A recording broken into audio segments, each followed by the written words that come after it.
Yeah, I don't care. All right. We are live. We are back. This is Messi Gents, episode 15. Small hiatus, but never to worry. We It's were been months always going to resurface. and resurfaced. Yeah, that's a good way to put it. Yeah, Oh, yeah, out of our COVID bunkers. yeah, the COVID, what'd you say? COVID fungus? Well, I might as well have. No, the COVID bunkers. We're out of our COVID bunkers. Oh yeah, we come out of the bunker. Yep. Us and our new president. Right. He, we have our weekly meetings with our friends in Israel. Yep. And he he said he just been fasting for 3 days. I mean, no water or food. I mean, he could hardly make sense. I mean, it was just like he says we're done with it tonight, but he said it's really getting serious here. And he said what they've done is Israel has given authority to the police because they have such good health records in Israel, on everybody, that they know who has received the vaccine and who hasn't. Right. And so he mentioned the police and then another authority. I don't remember what it was, but they're going to allow them to follow up on everybody that hasn't received the shot, the vaccine, and make them take it. Yep. Yeah, I had heard that they will start entering people's homes and make you get the shot. Yeah. Now I hope they don't go through with that, but he said that's what it looks like is going to happen. Isn't that crazy?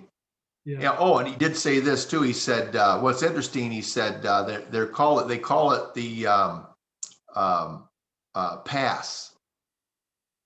They call it you need a pass. That's what this is when you get your vaccine. And he said, what's interesting, in Hebrew, the word is mark. Yeah. Not pass. That's the English version, what they're putting in the papers. But he said the word is mark. Wow. So get mark. Or the pass of the beast. Right? Well, I don't know. And I don't know that it's the mark of the beast, but he just said, isn't that weird that they're using that kind of language? It is. And making it mandatory. So coming soon to a town near you. Yeah. Maybe. Yeah. I don't know. I don't know what you do. That's crazy. The cops come in. I mean, are they going to just like tie you down and stick a needle in your arm against your will if people don't want the shot? It also seems a little early to be running around making everyone get it. It's the craziest thing. I don't know. We'll see. I guess at this point we'll just wait and see. But it looks like this mandatory thing is going to possibly begin in Israel, which is another interesting thing. When we get to study and when we go back to Revelation. But today we're in Genesis 6. Genesis chapter 6. Boy, I wonder if we'll have anything to talk about. 6. 6 is a pretty boring chapter. Anyone who doesn't know us that's watching this, we're being very sarcastic right now. Yeah. I actually avoid this a lot of times with people. Chapter 6, because it really is so controversial. What makes this so important, I think, leading up to it, because you're going to read it, correct? Sure. Yeah. But just to give a little precursor to why this is important for the what are we up to, like 8 or 10,000 subscribers now? Or was that just 8 or 10 people? I don't remember if it was 1,000 or is it just a single digit? Yeah, single digits. No, we're up to 23 maybe. 23,000? No, yeah, I wish. Just 20. Just 20. 23,000. We will for sure at that point. We'll be banned from YouTube. We'll never make it. I thought there was a 23 with a K behind that, but that wasn't Right. Okay. Killer. In Matthew chapter 24, and I just want to do this just to whet your appetite a little bit as we're reading this, so that it, to me, it gives it an extra kick, I guess, Okay. of importance. Yep. And let's see, I think it's on the next page. Yeah, here it is. So in Matthew chapter 24 and verse 36 says, no one knows about that day or hour. Now he's talking about when he's going to return, right? That's the question that the disciples have been asking him. I mean, that's what 24 is all about. Yeah. And so he's telling them, no one knows about that day or hour, not even the angels in heaven, nor the Son. Okay, so he's saying, I don't even know when that is, but only the Father. As it was in the days of Noah, so it will be at the coming of the Son of Man. So I think I find that really interesting. So Jesus is making a reference. If you want to know how close we are, or if we're nearing the end, he said it's going to be like it was in the days of Noah. So some say, well, it says they're going to get married and they're eating and drinking and blah, blah, blah. Well, then why didn't he pick some other person? Why did he say, well, as it was in the days of Elijah, or as it was in the days of Samson? No, he picks Noah for a reason. And it wasn't because everything was just normal. Things were abnormal, right? Right. That's a pun from a movie, Young Frankenstein. You ever hear that one? Missed that one. He told him it's a spoof. He tells him to go get a brain to put in the Frankenstein thing. Okay. And he says, I want a girl's brain. Okay, so that the monster will be nice. And he brings it back, and of course Frankenstein isn't. He looks, he says, I thought you got a girl's brain. He said, I did. It was Abby normal.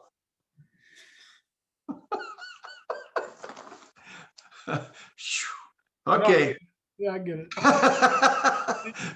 back to Genesis 6. Back to Genesis 6. All right. So go ahead, man. That's good context for everyone, though. So Matthew 24, as it was in the days of Noah. So we're getting into Genesis 6. That's why this chapter is important, because it tells us what the days were like just before the flood. Right. Okay.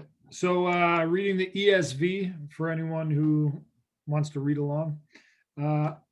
Genesis chapter 6, when man began to multiply on the face of the land and daughters were born to them, the sons of God saw that the daughters of man were attractive, and they took as their wives and they took as their wives any they chose. Then the Lord said, my spirit shall not abide in man forever, for he is flesh. His days shall be 120 years. The Nephilim were on the earth in those days, and also afterward, when the sons of God came into the daughters of man, and they bore children to them. These were the mighty men who were of old, the men of renown. Should I keep going? Yeah, we might as well read it all, because it's yeah. Go ahead. Okay. Verse 5, the Lord saw that the wickedness of man was great in the earth, and that every intention of the thoughts of his heart was only evil continually. And the Lord regretted that he had made man on earth, and it grieved him to his heart. So the Lord said, I will blot out man whom I have created from the face of the land, man and animals and creeping things and birds of the heavens, for I am sorry that I have made them. But Noah found favor in the eyes of the Lord. These are the generations of Noah. Noah was a righteous man, blameless in his generation. Noah walked with God, and Noah had 3 sons, Shem, Ham, and Japheth. Now the earth was corrupt in God's sight, and the earth was filled with violence. And God saw the earth, and behold, it was corrupt, for all flesh had corrupted their way on the earth. And God said to Noah, I have determined to make an end of all flesh, for the earth is filled with violence through them. Behold, I will destroy them with the earth. Make yourself an ark of gopher wood. Make rooms in the ark and cover it inside and out with pitch. This is how you are to make it. The length of the ark, 300 cubits.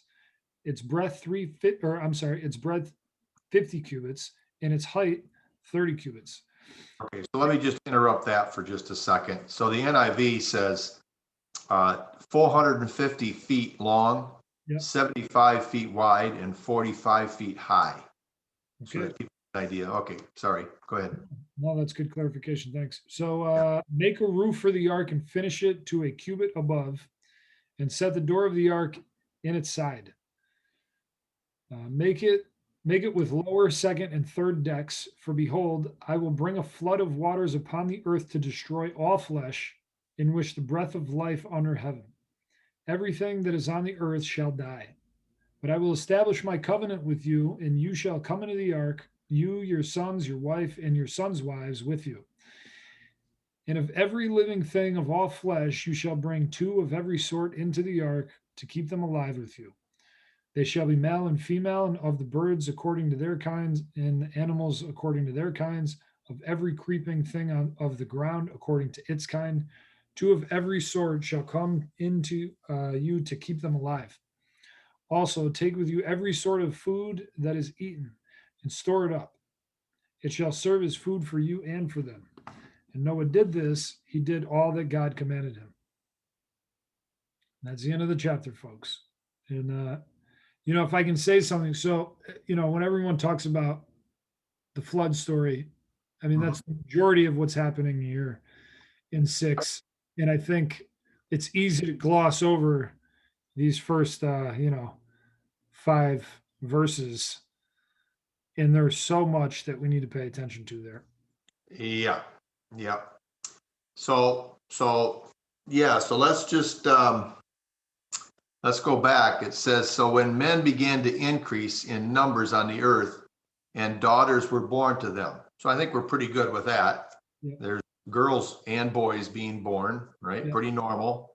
But the next line is what starts to wrinkle people's minds, and that is the sons of God saw that the daughters of men were beautiful, and they married any of them they chose.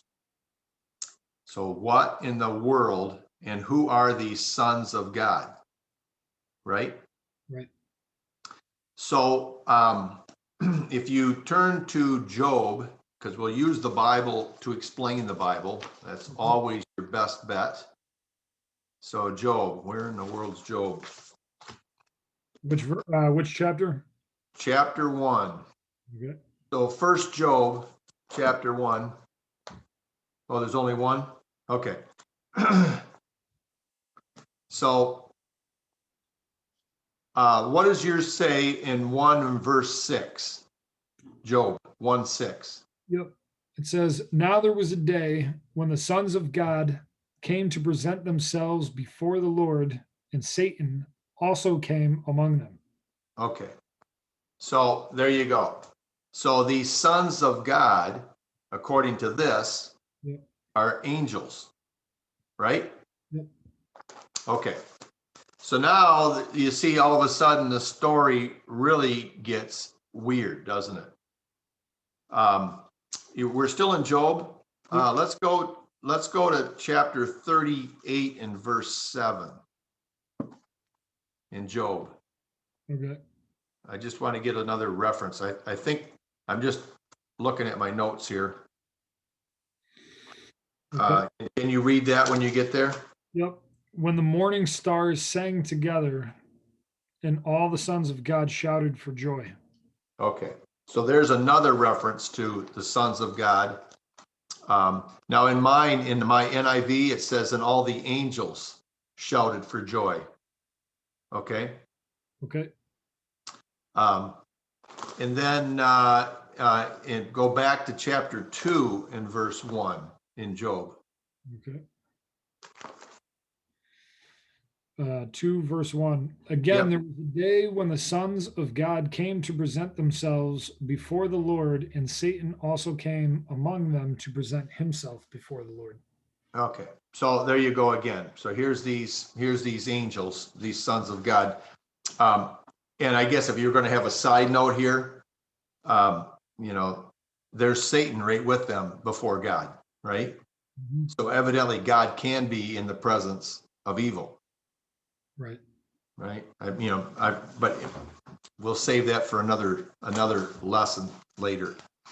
But so here we are. So this sons of God saw that the daughters of men were beautiful. I'm back in Genesis chapter 6 and verse 2. Yep. And they married any of them they chose. This idea of married is basically they just it doesn't, I mean, married sounds like it's consensual, but it says any of them they chose, which doesn't sound like maybe these women weren't in agreement. They were just taking them, and the married part means that they were having sex with them, so I don't think it was necessarily an agreement out of these young women. I'm not saying that at all, and I don't think the Bible's trying to say that. It's just saying that there were these sexual relations there, which leads into a whole other debate. Well, I didn't think angels don't have babies. Jesus said there's no marriage in heaven, right? Yep. What I always found interesting when we talked about this too, and I'm sorry, I don't mean to interrupt you. No, go ahead. The fact that angels have sex organs that have sperm. Like when we think angels, I certainly don't think of that, but evidently that's exactly what it is. If they're able to, get these chicks pregnant. Well, that's a thought. Now here's another thought. There is another book that's not in our Bible, but it's the Book of Enoch. Mm-hmm. And in that book, this Book of Enoch, and I'm not sure if anybody's familiar with that or a lot of people are familiar with it, but the Book of Enoch speaks about what the world was like before the flood. And that, it really focuses on that big time. And one of the things that it says in there is that there were these group of angels, or these sons of God, and whatever type of angel they were called watchers, was their title. And it says that they actually made a pact between them, and there was 200 of them. So not all of them chose to do this act here, but 200 of them did. And it says there that they left their positions. And Enoch even gets pretty specific, says they came down on Mount Hermon, which is in the north of Israel. And that's where they came down from their positions. But it was almost, you get the feeling when you read it, it was almost like there was no way for them to go back. Once they decided to come down here on the earth and to be able to sleep with these women, they were doomed to be here. They were locked into this. So whether they changed, whether they physically changed, and became men, I don't know. So, I don't know if they could have, if they in their spiritual bodies, if they were able to produce children. I don't know that. But it just says that they came down and then they were locked in here, and they stuck together because there was one in particular that wanted to do this, and then he wanted them all to go with him so that they would,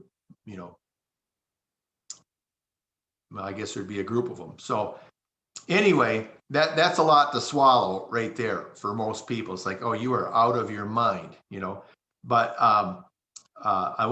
let's turn to Jude, and I just want to give some. If I can just say something about the Book of Enoch real quick. So yeah, the Book of Enoch, I've heard somebody else say this, but they're like, it is a biblically endorsed extra biblical text, meaning that the Bible references it. There are, I guess, several different places. I couldn't tell you where they are. That's where we're going to go. Right. That point to it, in that it confirms what the Bible said. Right. So it's although it's not in the canon, it's the Bible refers to it and it confirms the Bible story. So Right. And so what that tells you, and that's what we're going to turn to. So let's turn to Jude, yeah, chapter, what do you want to go? Jude chapter 1. it's up to you, my man. All right, go to chapter 1. I'm looking for it. It's What page? just before Revelation. Remember that? What's that? Remember that? What page is it on? What page? I thought you were making a joke about page because it is only one page. But verse 6, Yep. um, Aha. and the angels who did not keep their positions of authority but abandoned their own home, these he has kept in darkness, bound with everlasting chains for judgment. See here, he's making a reference back to this Genesis 6 event. See that? There's another verse here that I wanted to pick up. So far we've got Matthew 24 referencing Genesis 6, basically, right? And then this here also in Jude. Yep. Genesis And then 6. if you jump over to verse 14 in chapter 1 of Jude, Yep. you see how he makes a reference to Enoch. Enoch, the seventh from Adam, prophesied about these men. Yep. And now look at this. See here what he's doing next? He's quoting Enoch. Yep. See, the Lord is coming with thousands upon thousands of his holy ones. And that is in the book of Enoch. So what that tells us, back to what you were saying, Can you read that next verse too? Because that's pretty powerful stuff. Verse 15, to judge everyone and to convict all the ungodly of all the ungodly acts they have done in the ungodly way, and of all the harsh words ungodly sinners have spoken against him. Yeah, these men are grumblers and fault finders. They follow their own evil desires. They boast about themselves and flatter others for their own advantage. So that was going on in the days of Noah as well, then I presume. Well, yeah, and that kind of sounds familiar today, doesn't it? Yeah. But what's interesting here is that Jude, Jude is the brother of Jesus, okay? And he obviously was reading the Book of Enoch, okay? Of course, when Jude was written, it's long before our Bible was put together like we have it, that was, it was way before that. So, but anyway, just another reference to this Book of Enoch, which we're not saying that it's the inspired word of God. I'm not trying to say that, but it does have some clarity that it will bring to this Genesis chapter 6. Now, the alternative to this, and what's popular in the seminaries, is they try to say that the sons of Seth, okay, so that would be the third son of Adam and Eve, right? Was marrying the daughters of Cain. Okay, that is a huge stretch, especially when it says that they, what they produced here. That this union between these sons of God and the daughters of men. Yep. And something a little grotesque, I guess, but is in the Book of Enoch. It talks about these women that they called them when these children were born, when they were ready to deliver, they called them belly births. In other words, they weren't born normally. They would kill the mother and just come out of her. Isn't that gross? It You know, sounds that it sounds a lot like Alien. alien, Uh, yeah, and it's probably where they got that idea from, out of the Book of Enoch. But but well, and it would be alien, wouldn't it? If it was, think about that. If it was, if they were watchmen, they weren't from this planet, right? And they came and had sex with people of this planet, you'd be giving birth to an alien, right? Yeah, and what's interesting, I what I didn't don't think of want to that. do on this too is why would it be a belly birth? Well, because they were too big. Exactly. Yeah, they were, and we're going to get into that soon. But and maybe we'll come back to this, but let's move on a little bit. Verse 3, then the Lord said, my spirit will not contend with man forever, for he is mortal. His days will be 120 years. Okay. The correct interpretation of that is that not that man is going to live to be 120. Okay. That's not what he's saying here. He's saying man is going to have 120 years before I destroy him. So from when God made this statement, it was 120 years before the flood came. Interesting. Yeah. So I it always wasn't, looked it's at it nothing as to do like, with how old you're going to be. What? I always looked at it as like, oh, okay, like we're supposed to be 120 years old. No. And that 120 years gave Noah time to build the ark. Okay. And we're going to get into that, how long it took him. Okay. Later on, when we get going, but yeah, so 120 years before he was going to destroy the planet, basically. So verse 4 is interesting. Now the Nephilim were on the earth in those days. Okay. And also afterward, okay. So now here's the explanation. It says, when the sons of God went to the daughters of men and had children by them, they were the heroes of old, the men of renown. Okay. So the union between the sons of God and these human women are creating this Nephilim. Okay, and there's the problem. Okay, and well, let's go just a little bit further, and then we'll back up. So verse 5, and the Lord saw how great man's wickedness on the earth had become, and that every inclination of the thoughts of his heart was only evil all the time. Or I think the King James says every imagination, every thought from his imagination was evil. And the Lord was grieved that he had made man on the earth, and his heart was filled with pain. So the Lord said, I will wipe mankind, whom I have created from the face of the earth, men and animals and creatures that move along the ground and the birds of the air, for I am grieved that I have made them. Right? So I was looking for the word giants, and I think that must be in the King James Version, because that's not in your version either, right? Nope. Doesn't say anything about giants.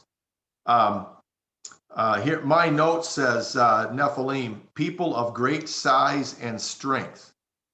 Okay. If you let's turn to Numbers chapter 13 and verse 31. Okay. Numbers 13:31.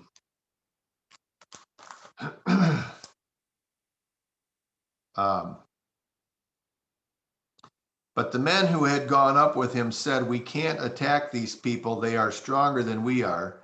And they spread among the Israelites a bad report about the land they had explored. And they said, the land we explored devours those living in it. All the people we saw there are of great size. Here it is. And we saw the Nephilim there, the descendants of Enoch. Okay.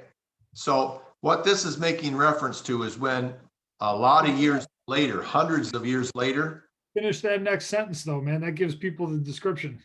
All right, so the descendants of Enoch come from the Nephilim. We seem like grasshoppers in our own eyes, and we look the same to them. Right. Yeah.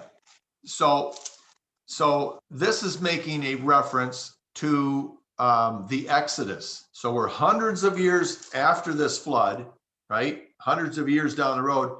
Israel, the people of Israel have been in Egypt for 430 years. Yeah.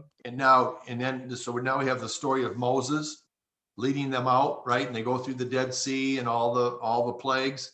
And when they come to the land of Israel and they're supposed to go in, and they send in these spies, and this is their report. There are giants living in the land. We can't take it. That's what they're saying, okay? So, which raises an interesting question. All right, so now if we go back to Genesis 6. Hey, let me ask you a question. Yep. I've talked to people when they're talking about this stuff, and they're like, oh, like heroes of the old, men of renown. It just means like they were really prominent people. Yep.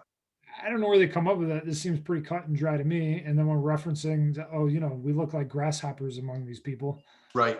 But then some people might say, oh, that's just because they didn't have, what's the word I'm looking for? They weren't, they didn't have status. Yeah. And that's not right either. It's in, I think there's another reference in Numbers, talks about this, and these see the descendants of Enoch. Yeah. Okay. But there's a description of one of the kings and his bed. It describes the bed that he slept on, and it was made of iron, for one thing, to hold his weight. And I think it says it was 15 feet long. That's a large bed. Well, yeah. So you're going to put a little guy on a bed like that. That's not why they talk about his bed. It's because it was so unusual. Wish I could find it quick. That's okay. Yeah, I just wanted to bring that up because I've heard people say that. And yeah. Well, they tried to dismiss it, but I guess two things here I want to bring up, and one is their size. Okay, so don't let me forget that, and what Enoch had to say about it, and then the other thing is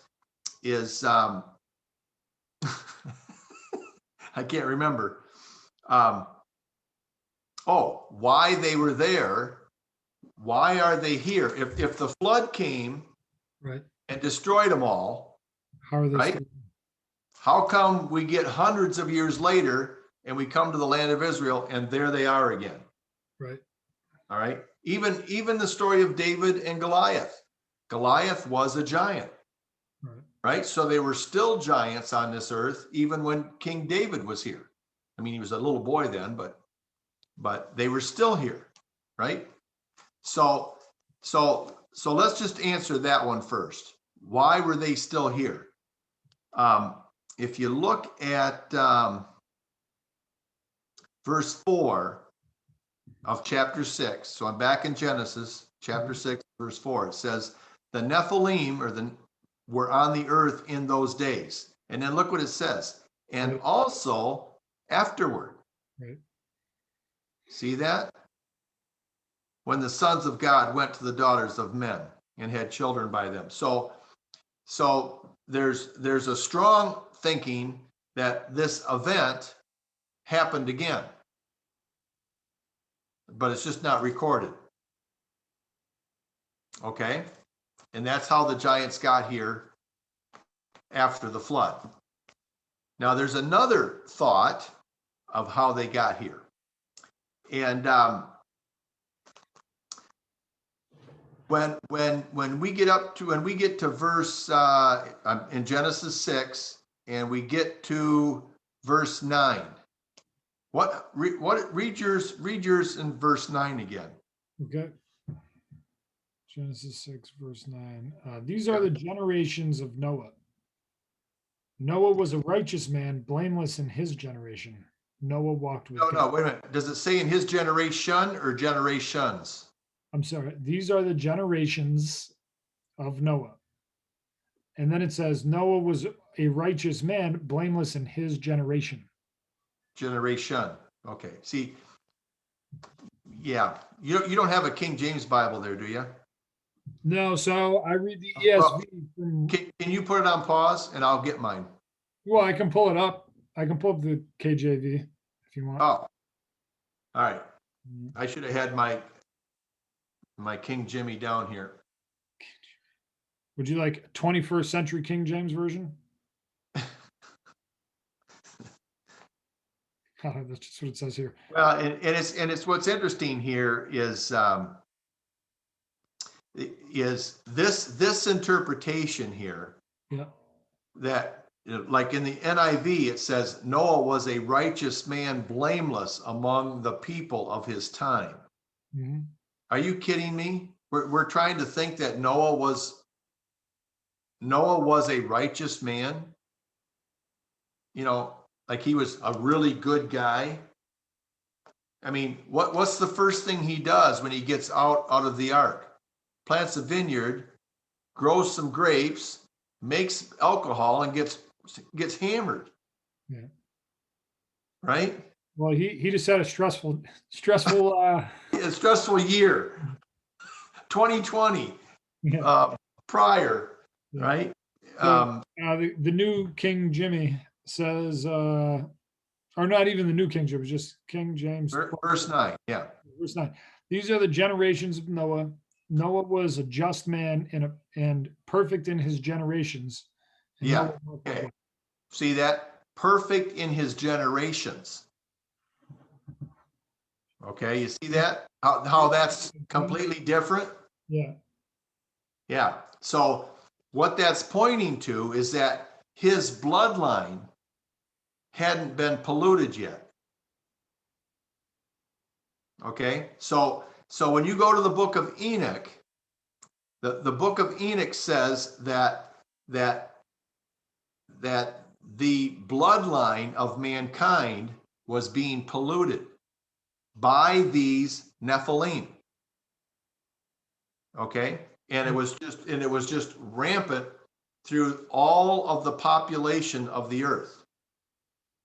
Okay, and so when you read the King James, it's indicating that it got all the way down to one family that their bloodline wasn't polluted by these sons of God. And that's what they mean by clean, not like he was a great guy.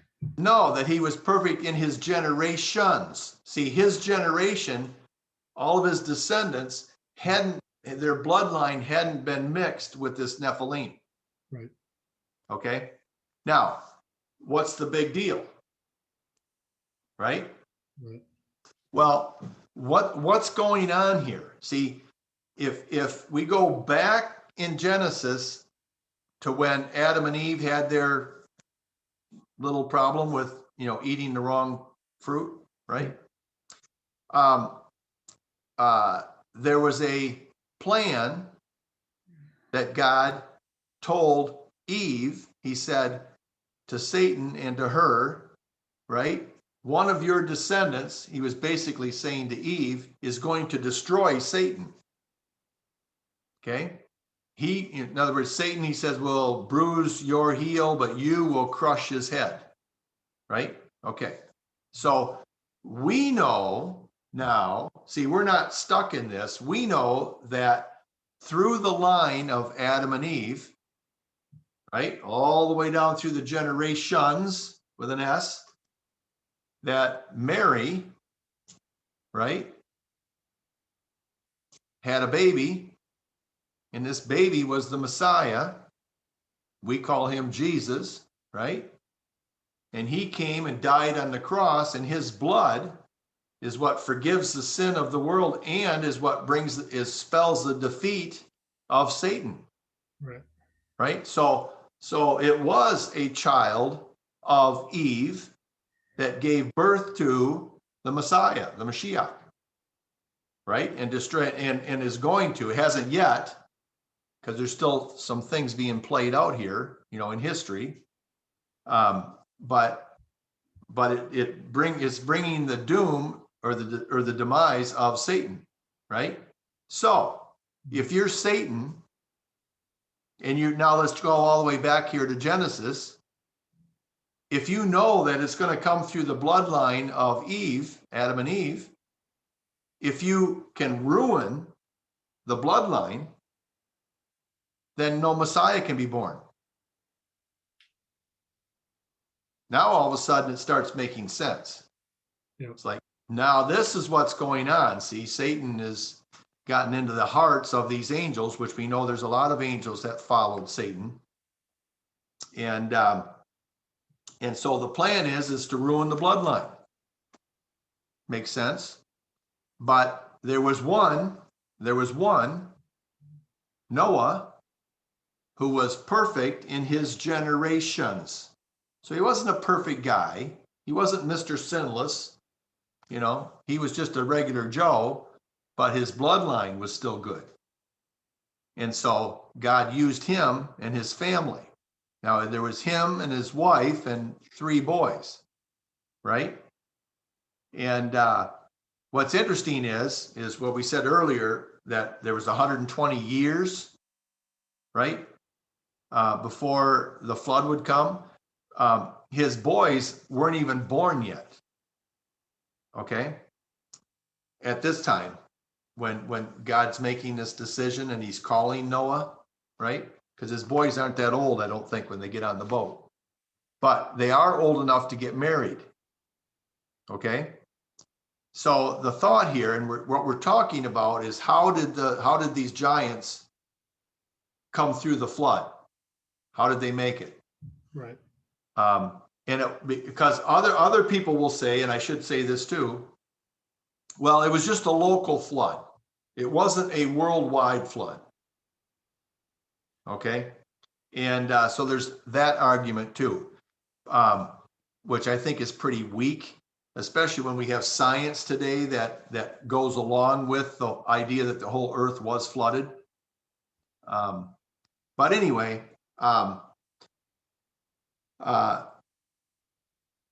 evidently, and if you go back to the Book of Enoch, it says that when like weeks before the flood, Noah went and picked out wives for his boys.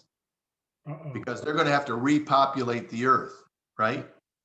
And so it may have been, and this is what I wanted to say, it may have been that these women brought that bloodline through. Yeah. Okay, and that had to be God's will to do that, to bring that through. Obviously, because when we get like we just jumped to the book of Numbers, he's using those giants to test Israel, because he wants them to trust him. And so anyway, so he used that later, obviously, but I'm just bringing out the different ideas about that. I think that's a more likely scenario than those angels making the same mistake of, because if you read Enoch, which I know you have, but anybody else listening, they realize how terrible what they did was, and that there was no coming back from it. Yeah, and the other angels would have seen that too. Yeah.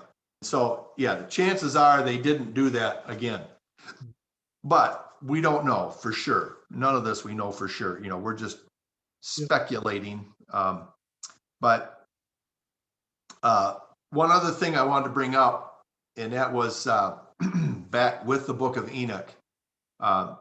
Enoch says that it was so bad.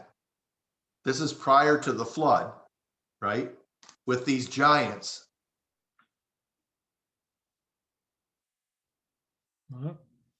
And I lost you. To bring them food. Hey, your screen froze for about 10 seconds. Yeah, I saw you were back here, and all of a sudden you were boom. Magic. So So did we yeah, miss part of it? yeah. If you just want to say the last 10 seconds. I, I, I don't even remember what I said the last second, let alone 10 seconds. Okay, so the book of Enoch says that that these giants had turned mankind into their slaves. Right. And what they would do is just bring them food all day long. And I've seen calculations on if you had a person that was 20 feet tall, let's just pick a number. I don't know how tall they were, but if you pick that number and weight, if they were proportionate, Yep. and how many calories it would take to keep that kind of a body alive, it was Right. just a crazy number. Right. And so what the book of Enoch says is that mankind was just enslaved to bring food all day long to these giants to keep them fed. Right. And Enoch goes on to say that they weren't able to bring them food fast enough. And so it says that the giants just started eating the people. Yeah. Cannibalism, but they just ate the people. So, I mean, that sounds like a pretty wicked picture, pretty bad, right? Doesn't sound- So anyway, that's some of what was going on before the flood. Now, another thing that we could throw in here, when we fast forward again, because we talked a little bit about the Israelites, hundreds of years later when they were coming out of Egypt and they were going to go in, they sent the spies in, they saw the giants. Well, one of the things that they did is they brought back some of the food that they found. Yep. And so the Bible records that they had one cluster of grapes. Okay, we have a cluster of grapes, right? Well, this was so big that it took two people to carry it. They put it on a pole and they carried it on a pole. Okay. So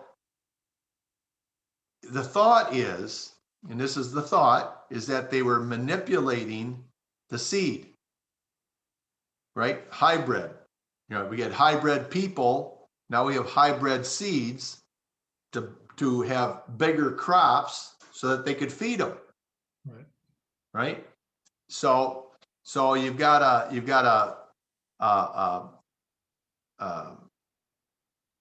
if that's the case, you got to assume some things, but if that's the case, you have a DNA manipulation with people creating these giants, and you have a hybrid manipulation of the crops and fruits and everything else on the planet, right? Does that sound a little bit familiar with what's going on today? Of course. Yeah, a little bit. Yeah. I mean, look, geneticists, I mean, what we're doing, with people, with animals, Mm-hmm. with the food. Yep. Cloning. Yeah. Right. Yeah. And you can't tell me that China's not doing whatever they can, and we may be too, but